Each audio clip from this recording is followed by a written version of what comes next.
గత పాలకుల నిర్లక్ష్యంతో గిరిజన గ్రామాల నుంచి ఆసుపత్రికి వెళ్లాలంటే డోలీ మూతలు తప్పేవి కాదు. అధికారంలోకి వచ్చిన కూటమి ప్రభుత్వం అధ్వానంగా మారిన రహదారులపై దృష్టి సారించింది. డోలీ మూతలకు స్వస్తి చెబుతూ మారుమూల గ్రామాలను కలుపుతూ అడవి తల్లి బాట పేరుతో గిరిజన గ్రామాల్లో రోడ్లను అభివృద్ధి చేస్తోంది. అల్లూరి జిల్లాలో ఇటీవల పర్యటించిన డిప్యూటీ సీఎం పవన్ కళ్యాణ్ గిరిజన గ్రామాల్లో అనేక రోడ్లకు శంకుస్థాపన చేశారు. ఆ తర్వాత జిల్లాలో కోట్ల రూపాయలు వెచ్చించి పల్లెలకు కొత్త బాటలతో పాటు వందల కిలోమీటర్ల మేర అంతర్రాష్ట్ర రహదారులను పునర్నిర్మాణం చేస్తున్నారు.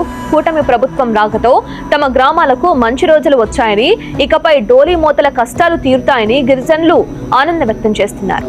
ప్రస్తుతం 4.7 కోట్ల వ్యయంతో కొయ్యూరు మండలం డౌనూర్ నుంచి చింతపల్లి మండలం లంబసింగి వరకు సుమారు 14 కిలోమీటర్లు గుంతలు పూడ్చి రోడ్డు పునర్నిర్మాణం చేశారు. గతంలో గుంతలు పడ్డ రోడ్లలో ప్రయాణం చేసి డౌనూర్ నుంచి లంబసింగి చేరాలంటే 1 గంట సమయం పట్టేదని, రోడ్డు పునర్నిర్మాణం జరగడంతో ప్రయాణం 20 నిమిషాల వ్యవధిలోనే గమ్యస్థానం చేరిపోతున్నామని గిరిజనులు అంటున్నారు. ఇంతకుముందు అయితే గతులుగా ఉండేదండి రోడ్డు, బళ్ళకి కూడా బంపర్స్ ఇరిగిపోతాయని భయం వేసేదండి. దానివల్ల ఇప్పుడు వేసే రోడ్డు వల్ల ఏంటంటే చాలా బాగుందండి, నీట్గా ఉంది, ఫుల్గా కవరేజ్ చేస్తుంది రోడ్డు కూడా. 6 సంవత్సరాల నుంచి ఉన్న రోడ్లకి ఇప్పుడుండే రోడ్లకి చాలా తేడా ఉంది.